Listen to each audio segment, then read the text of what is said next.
Hey everyone! Since the last time we spoke and I showed you all of the plants that I have added a few more to the collection. I would like to say there are only a few more, but let's say few more. So I just wanted to introduce you to them and talk about them a little bit. And I have my little snorting piggy down there because he wants to eat my shrimp tempura. Before we head on into this video, please make sure to subscribe and hit the notification bell. Please leave me a comment and give this video a thumbs up. That would be so much appreciated, and even better, share it with your friends if you liked it.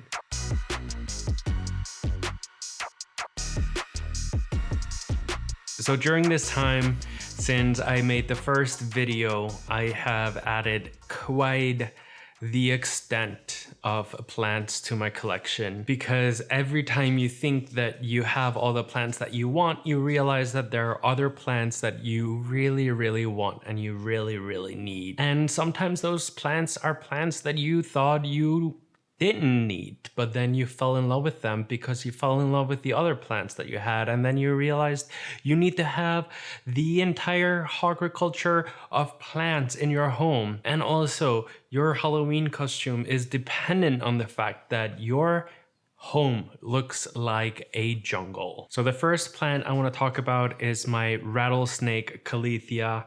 This is my first calathea. I just thought it was so darling when I saw it at the store. I just really like the very lush green colors, and it was there for a good price, so I decided to grab it. But little did I know that I would really fall in love with it. So calatheas are what is called a prayer plant, due to the fact that when it's light outside and during daytime, they spread out and kind of let loose, but in the evening time, they close up in a praying hand emoji. It has been like so fun to watch this transition from daytime to nighttime. Fun fact, it's also sometimes called a peacock, because apparently it can be hard for floral stores to sell their plants if they call them rattlesnakes, because people are much more likely to bring home a peacock rather than bring home a rattlesnake. And before I get into some of the tips to taking care of these plants, let me introduce you to my other calathea. So after I got my rattlesnake calathea, I was hooked, and now I need all of the calatheas. So I found this lovely pinstripe calathea at Artnaps, and it was 50% off.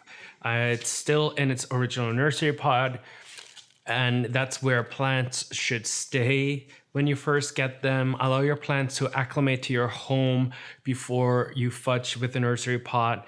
I am still looking for the perfect decorative pot to put it in. Pinstripe calathea, Calathea ornata. So another prayer plant. They are so fun. And yet again, this one is giving me some new leaves. It's so delightful to watch it grow. Calatheas come from the subtropical of Asia, and they like a lot of humidity. If you have them in your home and you live in a dry area, make sure to mist them daily or have a humidifier. They do not like to be overwatered, as most plants don't, and they don't like it to sit in wet soil. So make sure to only water them when they're dry and when they're asking for more water. Calatheas like a lot of indirect bright light, so make sure to have them somewhere close to a south-facing window, but not where the light really hits them.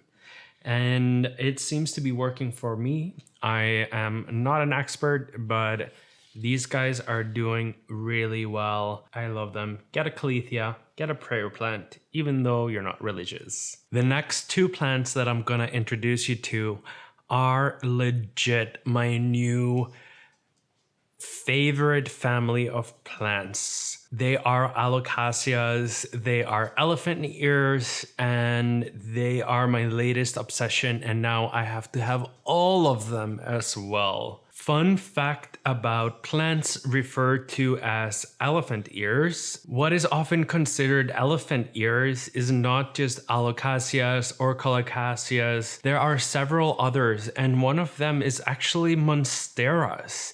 They are considered elephant ears as well. My favorite type of plant is a plant that has big juicy leaves that I can touch and run my fingers through without the worry of it breaking off. So the first alocasia that I'm going to introduce you to is this one. The leaves on this plant are kind of like the African mask without the white stripes, and the African mask goes down, but this one goes up.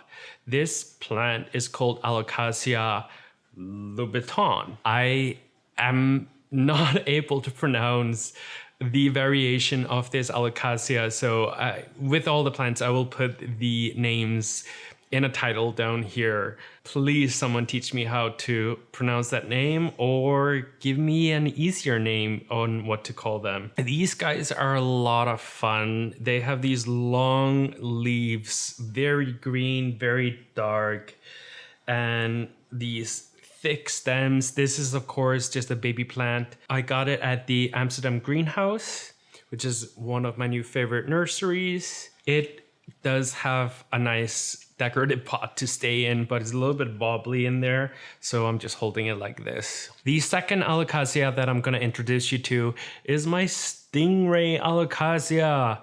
I've been eyeing this plant for a very long time, but the ones that I've seen were kind of pricey. But if you watched my plant nursery video, you saw me talking about getting a 19 centimeter Stingray alocasia for $9.99. I can't believe I got this plant for $10.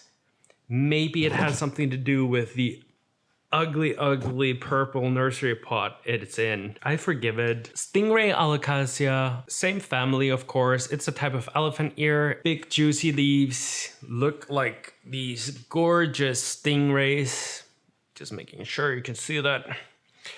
Grows really fast as well. Yet again, I got this one 2 weeks ago, and this leaf was just a baby down here. One thing about alocasias is that they can be very hungry plants, and I don't mean hungry for water. They need to be generously fertilized. This one was acting, my louboutin was acting a little bit weird until I realized how hungry they can be. So I got this great liquid fertilizer that I can just give one pump in, and it instantly gives the leaves some boost, and you can see it already liking its life. Alocasias are native to Asia and Eastern Australia, but they can really be grown everywhere. I know a lot of people in California and Florida have alocasias in their yards. They go, if grown outside in certain conditions, they will go dormant, most of them during the wintertime. But people have been successful at digging up the bulbs and replanting them, so to say, and they grow again. They grow really quickly, and they get really big, which is my favorite type of plant. Big, lush green leaves, juicy green leaves. That's my favorite. I really want my zebra alocasia, but my dream is to get an Alocasia portora. Alocasias, they don't like to be starved for water, but like almost any other plant, they don't like being overwatered either. And they love bright light, but especially for the Stingray, avoid direct bright light because it can and will scorch their leaves. Next up are plants that are not in the same family, but I have another plant that is a close sibling to this plant, and that is my butterfly syngonium. This was a plant that I really never considered getting until I was gifted my Pinkalution syngonium. They are so delightfully finicky. They can be they act like ivies, and when I saw that they can also produce big lush leaves, even though they're not as big as elephant ears, I knew that I wanted more variety of syngoniums. They're such a fun, very beautiful plant. I have to say I was able to get this especially gorgeous specimen. What I find funny and interesting about syngonium, especially about the Pinkalution, is the fact that you need to make sure it gets enough light to become pink, but make sure it doesn't get too much light that it gets bleached and isn't pink enough to be Pinkalution syngonium. It's a fun plant. It's very easy to take care of so far. I've not run into any issues. This is now my second one, and it's blossoming like crazy. Not blossoming, but thriving. Like so many plants, it doesn't like to be overwatered. It doesn't like to be watered when it doesn't need to be watered, but it is also asking you not to forget to water it when it needs to be watered. So allow it to dry out just a smidge before you water it again. Factor in how warm it is outside, how humid it is in your apartment. They like humidity, so give them a mist every day. They're gonna love you for it, and that's gonna make them look this nice after they were tiny. And this is now been here for a week and a half, and it's already getting so big. Syngoniums are such fun plants, and it's one of these plants that I can't wait to have for a long time and see how they grow, how they spread out, and what fun they can do. Up next, I have my new mosses in a cradle, mosses in a boat, whatever you like to call them. There are a lot of different names for this plant, and it's actually technically an herb, which I find quite interesting. This is another plant that was gifted to me that I would have otherwise not gotten. At the time, I was just really excited to have more plants, so I accept every plant. But now that I'm seeing all this beautiful new growth, I'm so excited about it. I can't say this enough. Does not like to be overwatered. Do not overwater it. Let it dry out. This one even likes being drier than other plants that I found. Loves moisture and humidity.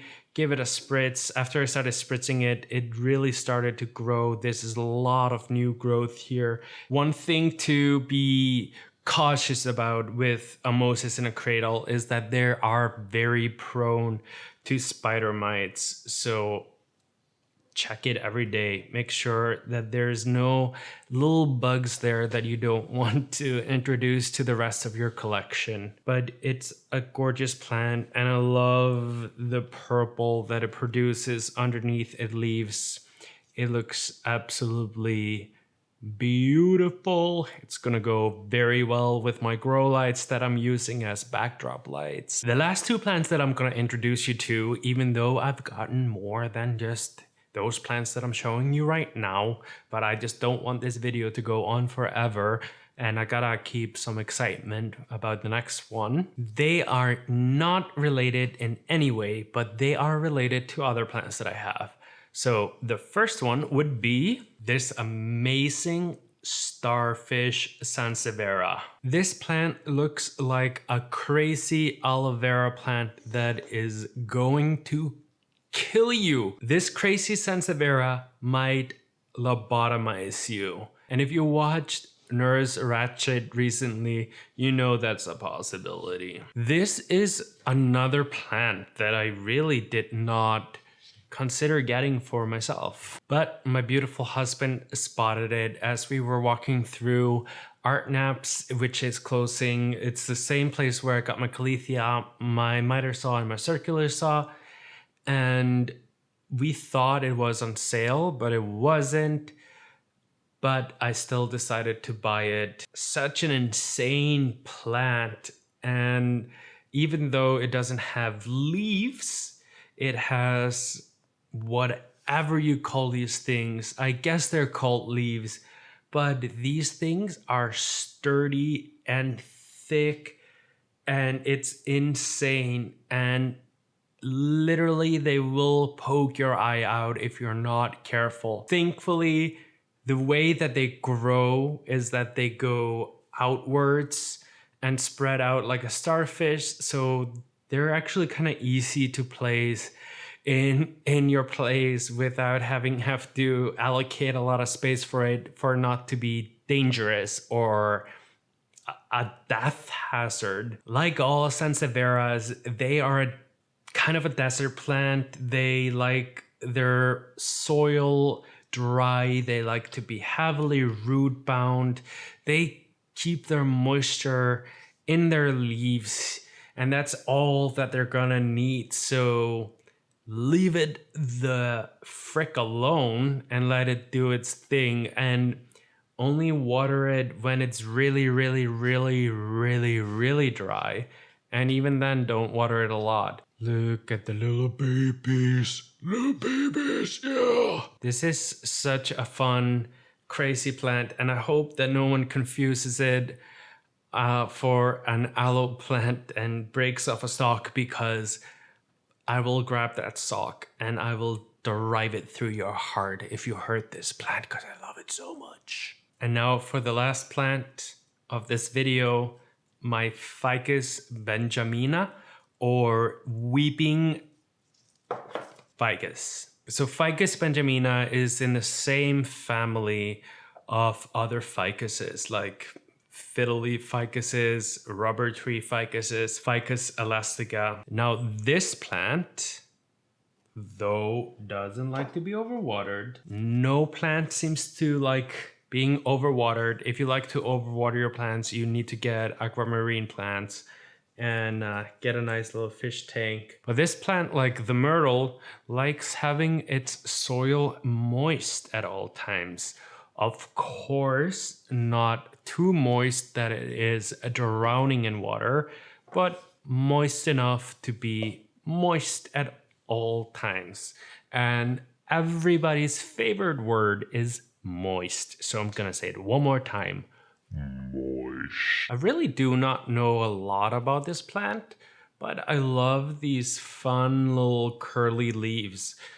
If you unfurl the leaves, they do actually just look like regular leaves, but since they curl up and this plant likes to weep, it gives it this very fun, unique look. And this plant has been cut off at the stem here, which has encouraged it to branch out and has created all these new branches here, which creates this fun little heart shape. And as it grows, if I continue to do well with it, maybe I might actually give it some encouragement to turn into a little heart. That would be really cute, especially since Valentine's Day is only in like a few short months. I'm definitely the type of person to celebrate Valentine's Day.